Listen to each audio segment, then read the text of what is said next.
గోల్కొండకు వెళ్తుంటే మొదటగా కనిపించేది మనకు బంజారా గేట్. బంజారా గేట్ నుంచి లోపలికి వెళ్ళంగానే బంజారా గేట్ దగ్గర ప్రజెంట్ అయితే సిగ్నల్స్ పెట్టారు. ఇది చాలా ఇరుకుగా ఉంటుంది కాబట్టి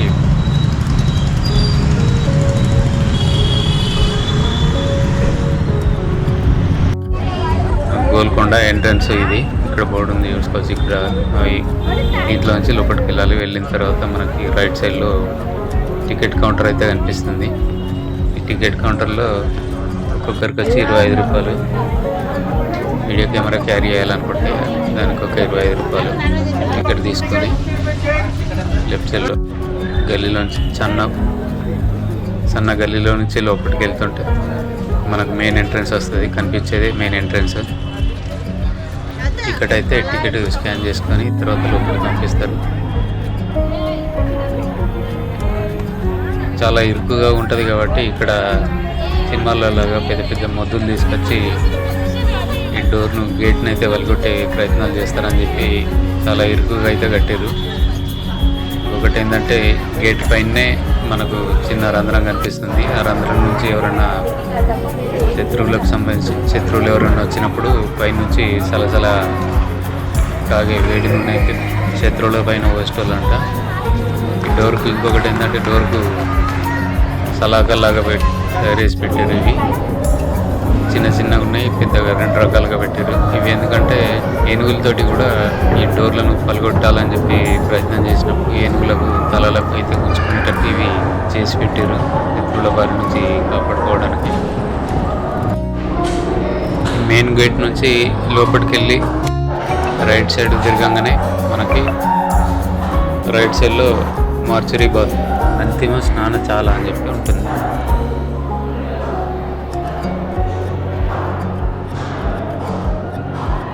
మార్చరీ బాత్ దీంట్లో ఏంటంటే కుతుబ్షాహీ వంశస్థులకు సంబంధించి ఎవరన్నా చనిపోతే వీటిలోకి తీసుకొచ్చి ఇక్కడ అంతిమంగా అయితే స్నానాలు చేయించి కొద్దిసేపు అయితే ఇక్కడ శవాలను అయితే ఉంచుతున్నారు అంటారు.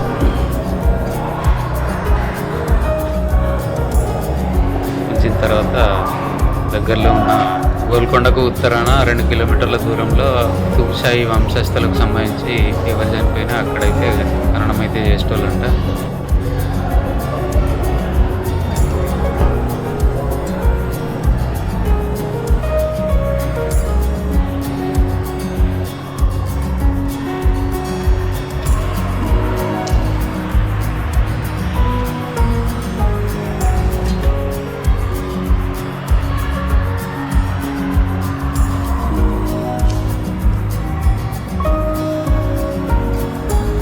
మార్చరీ బాత్లో 2 రకాలుగా వేడి నీళ్ళు, చన్నీళ్ళు.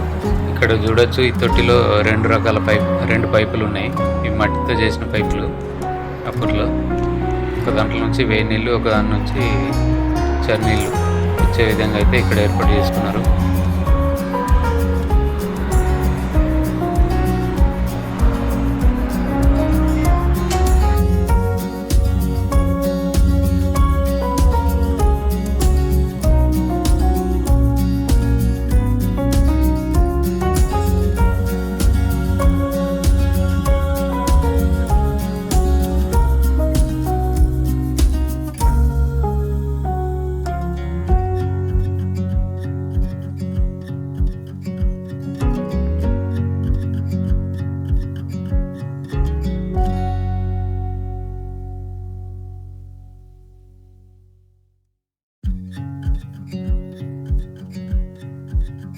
ఈ మెయిన్ గేట్కు ఎదురుగా ఉన్న గుమ్మటం కింద డైమండ్ ఆకారంలో అయితే పైన నిర్మాణాలు చేశారు. ఎందుకంటే అట్లా చేయడం వల్ల మనం ఇక్కడ కింద చప్పట్లు కొడితే రీసౌండ్ 7 times వస్తుందంట. ఈ రీసౌండ్ కొండపైన ఉన్న రాజుకి వినిపించేదంట. ఇక్కడ నుంచి చప్పట్లు కొట్టడంలో కూడా కోడింగ్స్ అయితే వాడేవాళ్ళంట. అప్పట్లో ఫోన్లు అవి ఏం లేవు కాబట్టి వాళ్ళ కోడింగ్ పద్ధతి ద్వారా చప్పట్లతోటి ఇన్ఫర్మేషన్ అయితే పాస్ చేసుకునే విధంగా ఈ చప్పట్లను అయితే యూజ్ చేసే కొట్టేవారంట. ఈ మెయిన్ గేట్కి ఎదురుగానే ఇంకొకటి ఫిరంగి ఉంటుంది. శత్రువులు ఒకవేళ డోర్లు వలగొట్టుకొని లోపలికి వచ్చేటప్పుడే ఫిరంగిని అయితే వేల్చేవాళ్ళంట. ఆ విధంగా ఇట్లా ఏర్పాటు చేసుకున్నారు ఇక్కడ. మెయిన్ ఎంట్రన్స్కి లెఫ్ట్ సైడ్లో ఉన్నది మనకు కనిపిస్తుంది ఏంటంటే దండయాత్రలు చేసినది అలర్ట్గా ఉండడానికి. ఈ గేట్కు దగ్గరలోనే ఇక్కడ వేడిని అయితే పెద్ద మొత్తంలో నిల్వ ఉంచుకునే వాళ్ళంట. ఇది మనకు కనిపిస్తున్నది ఏంటంటే ఈ బిల్డింగు, దీంట్లో ఫిరంగులకు సంబంధించిన ఫిరంగి గుండ్లు కానీ సన్న గొట్ట ఫిరంగులు కానీ అంటే మొత్తం మందుగుండు సామాగ్రి అంతా ఇదే బిల్డింగ్ లో నిల్వ ఉంచేవాళ్ళంట.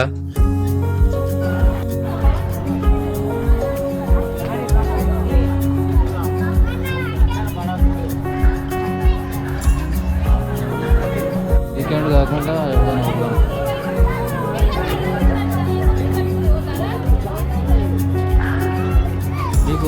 వీటి దగ్గరికి వెళ్ళి చూస్తే కిటికీల నుంచి మనకి కనిపిస్తాయి చూడండి ఫిరంగి గుండ్లు. ఇది దాదాపు గోల్కొండ కోటలో 100 వరకు ఫిరంగులు ఉండేవంట. ఈ మందుగుండు సామాగ్రి నిల్వ ఉంచే బిల్డింగ్ కూడా చాలా అద్భుతంగా కట్టారు నిర్మాణాలు కూడా.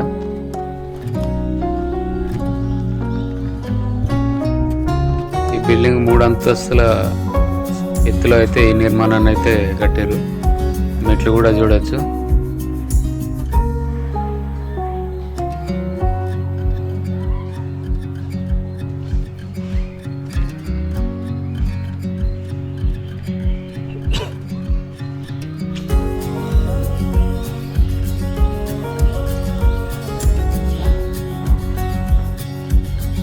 అంతస్తుల పైన కూడా మెట్లు మొత్తం రాయినే ఉపయోగించారు.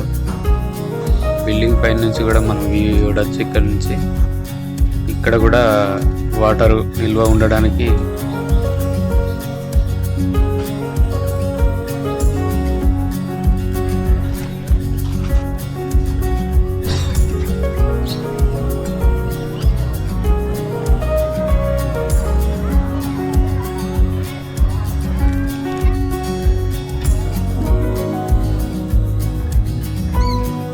నిల్వ ఉండడానికి ఇక్కడ కూడా తొట్టి అయితే కట్టారు వాటర్ కోసం.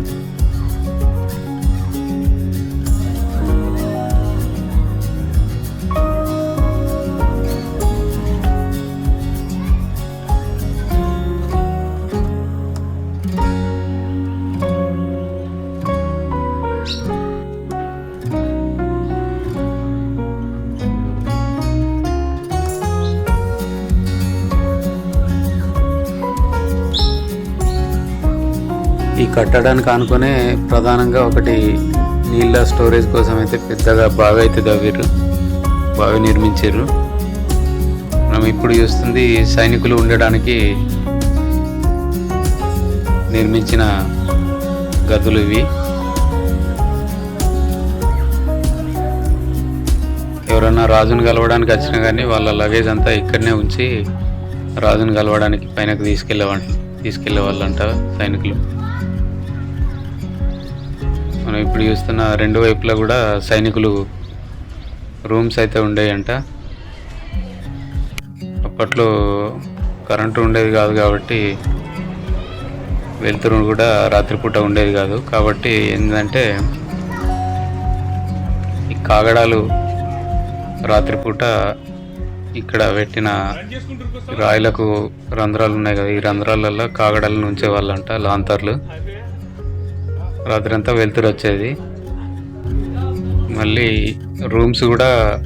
రూమ్స్ పార్టీషన్ కూడా పెద్ద పెద్ద పరదాలను అయితే కట్టేటోళ్ళంట.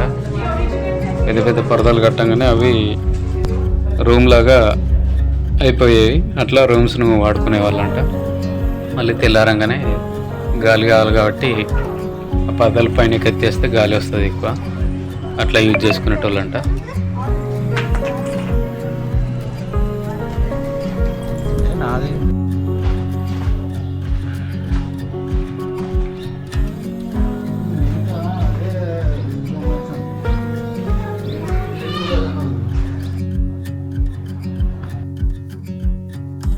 ఇక్కడ కనిపిస్తున్నది ఇది 240 కిలోలు ఉంటుంది. గోల్కొండ సామ్రాజ్యంలో భటునిగా సైనికులుగా జాయిన్ కావాలంటే దీన్ని లేవడితే వాళ్ళకు ఉద్యోగాలు అయితే ఇచ్చేటోళ్ళంట గోల్కొండ కోటలో. ఇక్కడ మనం చూస్తున్నది నగీనా బాగ్. నగీనా బాగ్. ఇక్కడ ఏంటంటే వజ్రాలు వైడూర్యాలు అన్నీ రాసులుగా పోసి ఇక్కడ వ్యాపారం అయితే జరిగేదంట. ఈ వజ్రాల వ్యాపారానికి ప్రపంచంలోనే గోల్కొండ ప్రసిద్ధిగాంచిందంట అప్పట్లో. ఇప్పుడు మనం చూస్తున్నది చిన్న మసీద్. ఇది ఇక్కడ మసీద్ పక్కనే అక్కన్న మాదన్న ఈ గోల్కొండ సామ్రాజ్యానికి సంబంధించిన లెక్కలు కానీ ఇవన్నీ వాళ్ళే చూసుకునేటోళ్ళంట. ఆ పైన కనిపిస్తున్న సెల్ఫ్లలో లెక్కలకు సంబంధించిన బుక్లన్నీ, గోల్కొండ సామ్రాజ్యానికి సంబంధించిన డాక్యుమెంట్స్ అన్నీ ఇక్కడనే ఉంటుండేనంట, ఇక్కడనే ఉంచేవాళ్ళంట. వీటిలలో కూడా పరదాలు వాటిలలో తలిగేసి రూమ్స్కి అయితే డివైడ్ చేసుకునేటోళ్ళంట. ఇక్కడ కూడా ఈ ఏరియా మొత్తం అక్కన్న మాదన్న అకౌంట్స్కు సంబంధించిన వారి చూసుకునే వాళ్ళంట. ఇక్కడ ఈ గోల్కొండ కోటలో చాలా మటుకు ధ్వంసం చేసినవి కనిపిస్తున్నాయి. ఎందుకంటే అక్బర్ కాలంలో దండయాత్ర చేసినప్పుడు ఇట్లాంటి కోట ఎవరికి ఉండకూడదు అని చెప్పి మొత్తం ధ్వంసం అయితే చేసిండంట. వాటంతటా అవి ఖరాబ్ అయి కూలిపోయినవి అయితే ఒక్కటి కూడా లేదంట.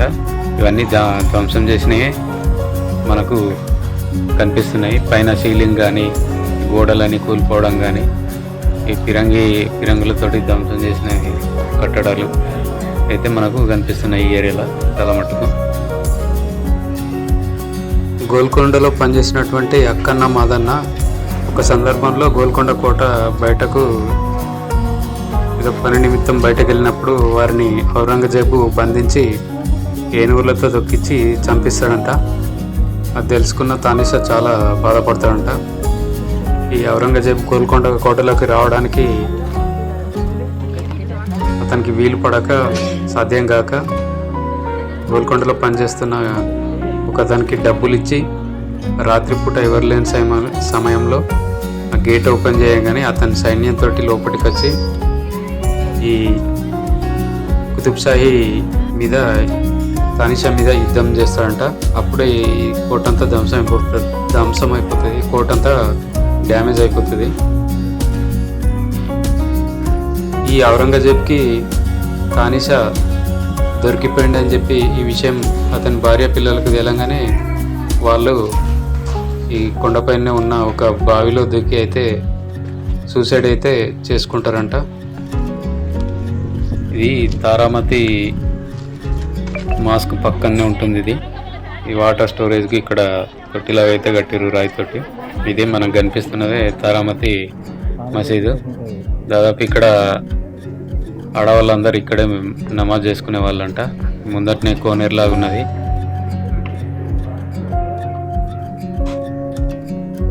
ఈ గోల్కొండ సామ్రాజ్యంలో తారామతికి ఒక ప్రత్యేకమైన గుర్తింపు అయితే ఉంది. ఎందుకంటే ఆమె డ్యాన్సరు, సింగరు. గోల్కొండను పరిపాలించిన రాజులైతే ఆమెను ప్రత్యేకంగా చూసేవారంట. మనకి ఇది కనిపిస్తుంది కదా, ఇది రాణి మహల్. రాణి అయితే ఇక్కడే ఉంటుందంట. సీలింగ్ అయితే లేదు ఇప్పుడు ప్రెజెంట్. గోల్కొండ రాజు అయితే ఈ పైన నుంచి ఇక్కడ కళా ప్రదర్శనలు జరగడానికి కానీ, రాణి దగ్గరికి వచ్చేటప్పుడు కానీ ఈ మార్గం గుండెనైతే ఈ వేలునే వచ్చి కలిసేవాడంట. ఇది మొత్తం కనిపిస్తుంది మనకు రాణి యొక్క డ్రెస్సింగ్ రూము. వారికి సంబంధించిన మేకప్కి సంబంధించిన అన్నీ ఇక్కడ వస్తువులన్నీ ఇక్కడ ఉంచుకుంటున్నారంట. అప్పట్లో అద్దాలలో చూసుకుంటే వాళ్ళ అందం ఖరాబ్ అవుతాయి అని చెప్పి అద్దాలు అప్పుడు వాడేటోళ్ళు కాదంట. ఈ కనిపిస్తున్న తొట్టిలో స్వచ్ఛమైన నీరు ఉంటున్నాడంట. వాటిలో చూసుకుంటేనే వాళ్ళు మేకప్ వేసుకునే వాళ్ళంట.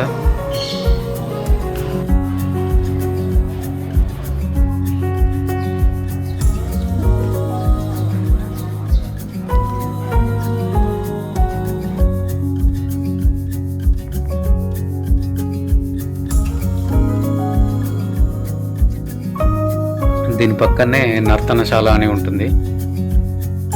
తారామతి, ప్రేమమతి వాళ్ళు ఇక్కడనే పాటలు పాడుకుంటూ డ్యాన్సులు చేసేవారంట. మిగతా వాళ్ళంతా ఇక్కడ ముందర కూర్చొని చూసేవాళ్ళంట.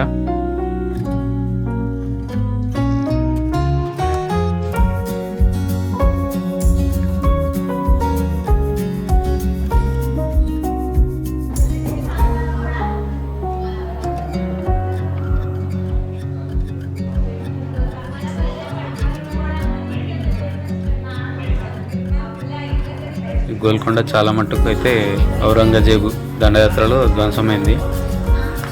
ఇక్కడ అన్ని సెల్ఫ్లలో అయితే లాంతర్లు ఉంచేవాళ్ళంట వెలుతురు కోసం. రాత్రిపూట డ్యాన్సులు డ్యాన్స్ ప్రోగ్రామ్ జరుగుతుండే కాబట్టి అక్కడ ఉంచేవాళ్ళట. ఆ వెలుతురు కూడా సరిపోతే ఇక్కడ కనిపిస్తున్న పైన వాటికి వజ్రాలు ఉంచేవాళ్ళంట. వజ్రాలు ఈ లాంతర్ల ద్వారా వచ్చిన వెలుతురు వజ్రాలకు పడి ఇంకా రిఫ్లెక్ట్ అయ్యి ఎక్కువ వెలుతురు రావడానికి వజ్రాలు కూడా ఉంచారంట. ఇక్కడ రాజు ఇక్కడ పైన కూర్చొని చూసేవాడంట, మిగతా వాళ్ళంతా ఇక్కడ కింద కూర్చొని చూసేవాళ్ళంట ఇక్కడ జరిగే కార్యక్రమాలు. ఇక్కడ కూడా సీలింగ్ ఉండేదంట కానీ ఇది కూడా ధ్వంసం అయిపోయింది.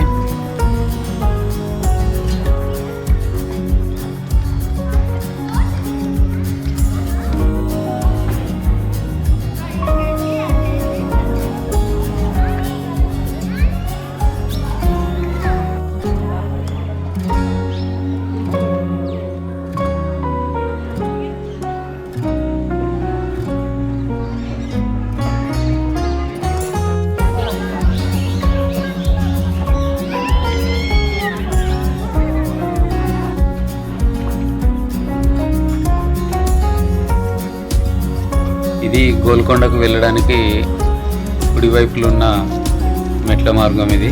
ఇక్కడ మనకి ఈ రూట్లో వెళ్తుంటే మనకి ఇక్కడ పెద్ద బావి అయితే ఉన్నది. గోల్కొండ కోటలో దాదాపు 5 ప్రధానంగా పెద్ద పెద్ద బావులు ఉంటాయంట, బావులు ఉన్నాయి. ఈ గోల్కొండ కోటలో నీటి సమస్య ఉండేది కాబట్టి ఈ 5 బావులు పెద్ద బావులు నిర్మించి ఎండాకాలంలో మాత్రం దగ్గరలో ఉన్న దుర్గం చెరువు నుంచి మట్టి పైపులతోటి ఇక్కడికైతే వాటర్ తెప్పించుకొని ఒకదాని తర్వాత ఒకటి ఇట్లా నింపుకుంటూ గుట్ట పైన దాకా పైనకు వెళ్ళేంత వరకు 5 బావులు అయితే ఉంటాయి. 5 బావులు నింపేవాళ్ళంట నీళ్లను. అట్లా నింపిన నీళ్లను ఈ కోటలో ఉన్న వాళ్ళందరూ ఉపయోగపడేలాగా ఈ వాటర్ని అయితే నిల్వ ఉంచుకునే వాళ్ళంట.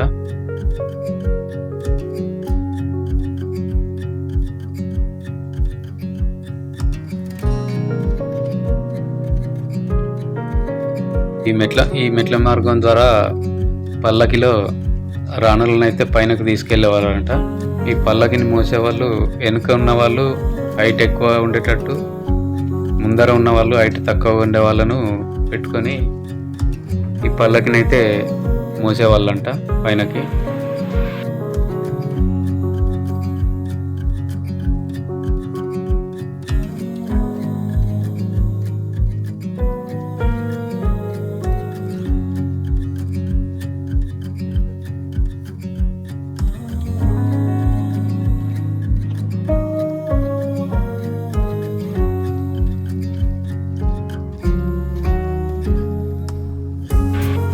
మనం చూస్తున్నది ఇక్కడ ఇంకొక బావి. ఇది ఈ గోల్కొండ కోట నిర్మాణం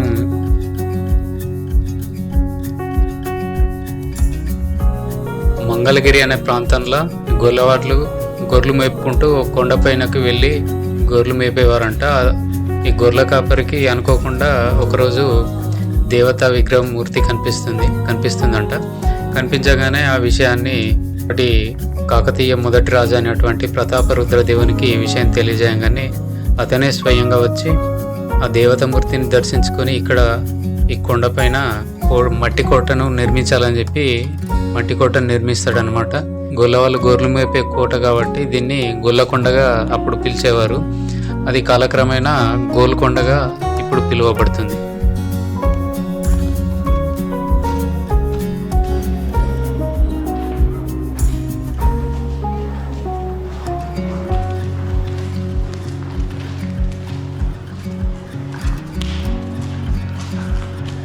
క్లాస్ ఇక్కడ కాదు, అక్కడ ఎంట్రన్స్ ఉన్నాయి.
7 రాజులైతే వారి వంశానికి సంబంధించి 7 అయితే పరిపాలించారు గోల్కొండ కోటను, గోల్కొండ సామ్రాజ్యాన్ని.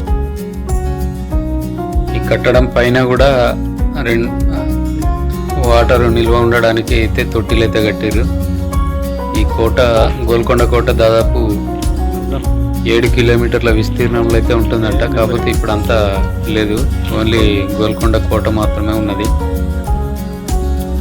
ఈ కోట చుట్టూ దాదాపు పెద్ద ప్రహరీ గోడ అయితే నిర్మించి ఉంటుంది. మనం చూడొచ్చు ఇక్కడ కోట పక్క పని నుంచే వే అయితే ఉంది. వ్యూ కూడా అద్భుతంగా అనిపిస్తుంది. మనం చూస్తున్న ఈ ఏరియా అంతా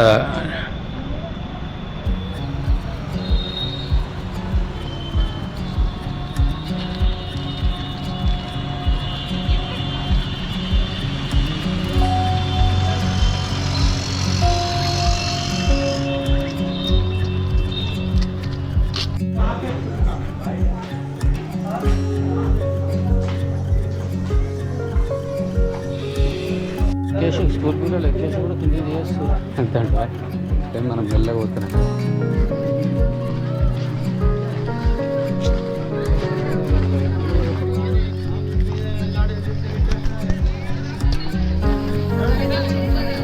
అద్భుతంగా ఉండినంట కట్టడాలు అవన్నీ.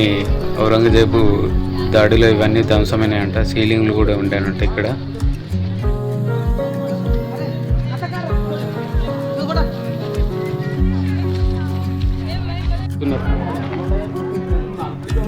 మనకి ఇది కనిపిస్తుంది వాటర్ తొట్టి. ఇది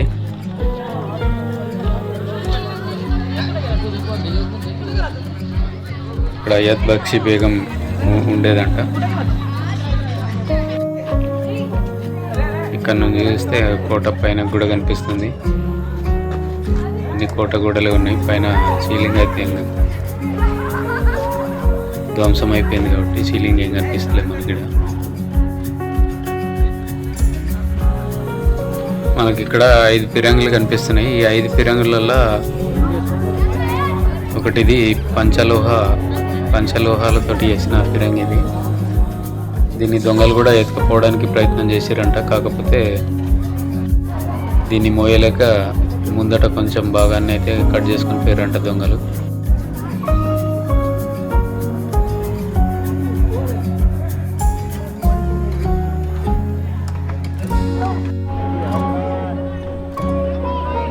ఇలా పెద్దగా ఉంది. లాంగ్ షాట్లో చూస్తే బాగా అనిపిస్తుంది వ్యూ అయితే.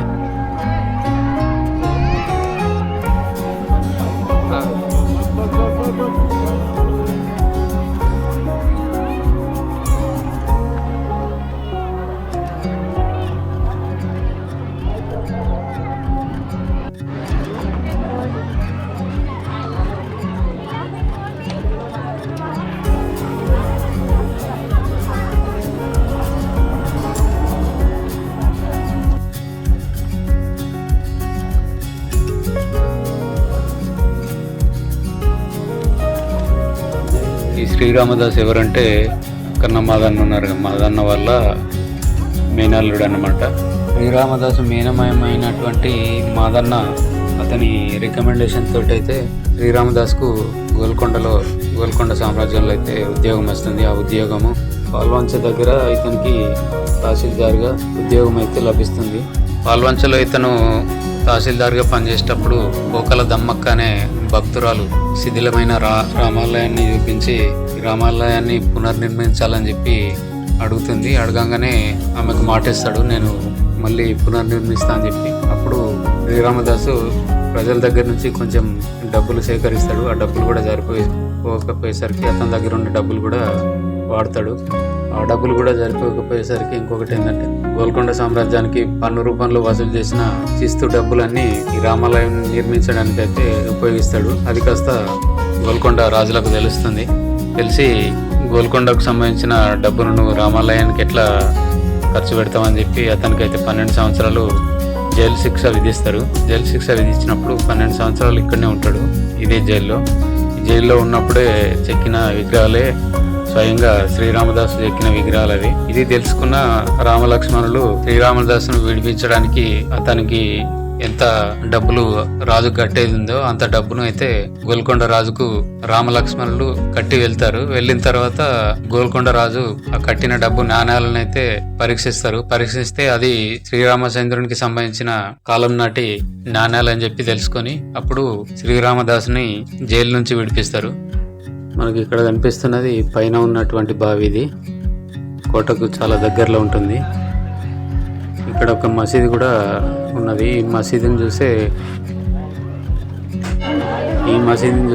హైదరాబాద్లో ఉన్న చార్మినార్ని అయితే నిర్మించారు.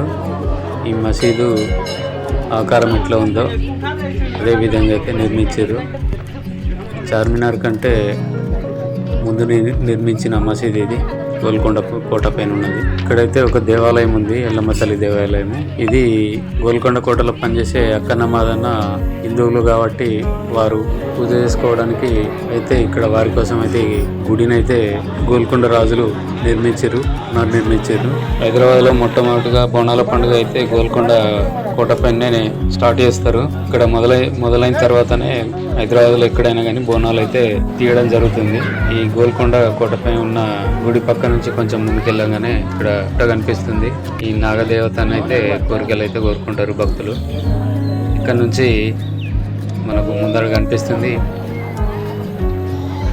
మనకి ఇక్కడ ఎడమ వైపు కనిపించేది ఈ మార్గాన్ని అయితే గోల్కొండ సామ్రాజ్యానికి సంబంధించిన రాజులు ఉపయోగించేవారంట.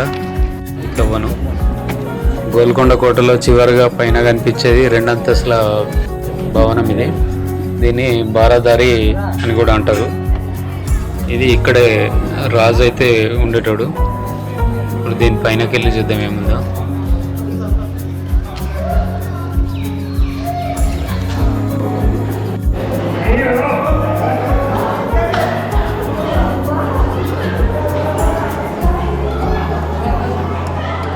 మనకి ఇక్కడ కనిపిస్తుంది ఒక సిమెంటు దిమ్మెలాగా కనిపిస్తుంది. ఏంటంటే ఇది సొరంగ మార్గం అంట.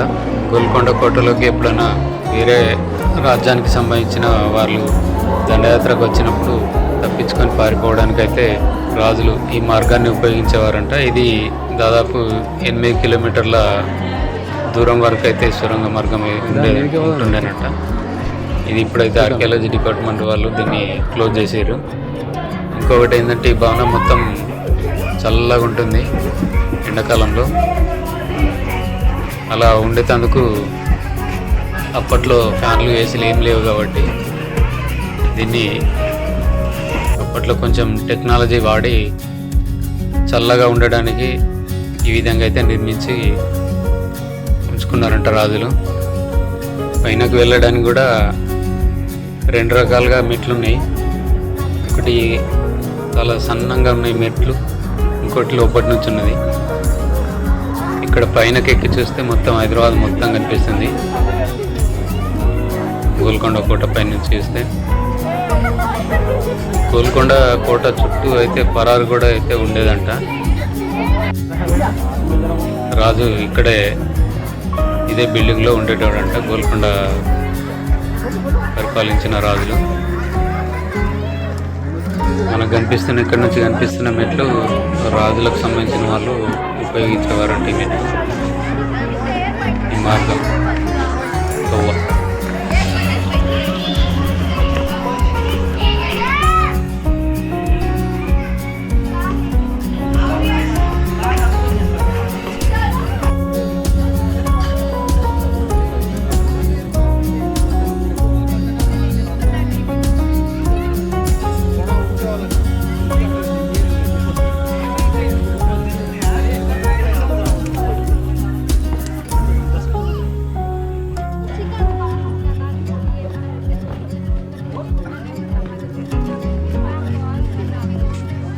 గోల్కొండ సామ్రాజ్యానికి సంబంధించి ఎవరన్నా విఐపీలు వచ్చినప్పుడు రాజు ఇక్కడనే కూర్చొని వారితో మాట్లాడేవారంట. ఇక్కడ నుండి చూస్తే కింది నుంచి వచ్చేవారు ఎవరైనా కానీ అన్ని మార్గాల నుంచి కనిపిస్తారు. ఈ కోట నిర్మాణానికి ఉపయోగించిన బండలన్నీ రాళ్ళు, ఇదే కోటకు సంబంధించిన రాళ్ళంట. వీటిని పలగొట్టడానికి కూడా ఒక ప్రత్యేకమైన పద్ధతి ఉపయోగించేవారంట వాళ్ళు. పెద్ద పెద్ద రాయిలకు చిన్న రాయిలతోటి రంధ్రాలు చేసి వాటిలలో కట్టెలు ఉంచి వాటికి కొన్ని రోజులు నీళ్లు వస్తున్నాడట కట్టెలకు. అవి ఉబ్బిపోయి రాయి అనేది పలిగిపోతున్నాడట. ఆ పలిగిన రాయిలను ఒక పద్ధతి ప్రకారం పలిగేటట్టే వీళ్ళు చేసేవాళ్ళంట. ఒక షేప్ వచ్చే విధంగా పలిగేటట్టు చేసేవాళ్ళంట. అట్లా పలగొట్టిన రాళ్ళే ఇక్కడ ఉపయోగించారు. ఎందుకంటే ఈ వేరే రకంగా ఈ రాళ్ళను పలగొడితే వాటిలో ఉన్న బలం అనేది తగ్గిపోతుందని చెప్పి ఈ పద్ధతిని వాళ్ళు ఉపయోగించేవారంట. వీడియో నచ్చినట్టయితే లైక్ చేయండి. ఇంతవరకు నా ఛానల్ని సబ్స్క్రైబ్ చేయకపోతే సబ్స్క్రైబ్ చేయండి. Thank you for watching. మరొక వీడియోతో మళ్ళీ కలుద్దాం.